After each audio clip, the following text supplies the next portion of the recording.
சென்னை திருவொற்றியூர் ஸ்ரீ கல்யாண் வரதராஜ பெருமாள் திருக்கோயில்ல கருட சேவை அப்போ தண்டு உடைந்து பெருமாள் சரிந்த சம்பவம் பக்தர்களை அதிர்ச்சிக்குள்ளாக்கியிருக்கு. இது தொடர்பான வீடியோ வெளியாகி வைரல் ஆயிட்டு வருது.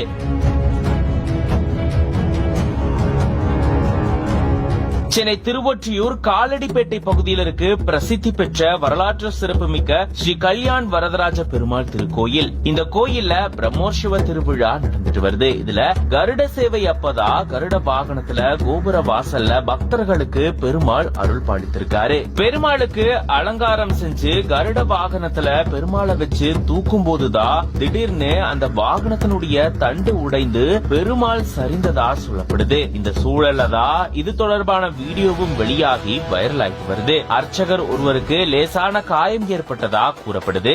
உடனடியா கோபுர வாசலும் மூடப்பட்டிருக்கு.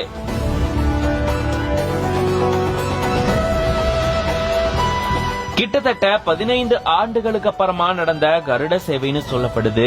இப்படிப்பட்ட இந்த சேவையப்போ திடீர்னு இந்த மாதிரியான சம்பவம் நடந்திருக்கிறது பக்தர்கள் மத்தியில பெரும் அதிர்ச்சியை ஏற்படுத்தி இருக்கு. 15 ஆண்டுகளுக்கு மேலாவே கோயில் ராஜகோபுரம் பணி நடந்துட்டு வந்ததாகவும் இந்த நிலையில தான் கனமழையப்போ பெருமாள் சன்னதி தாயார் சன்னதியில மேற்கூரையிலிருந்து நீர் வடிஞ்சதா சொல்லப்பட்டிருக்கு. இப்படி அடுத்தடுத்த சம்பவங்கள் இந்த மாதிரி நடந்ததா சொல்லப்படக்கூடிய நிலையில இது பக்தர்கள் மத்தியில பெரும் அதிர்ச்சியை ஏற்படுத்திட்டு வருது.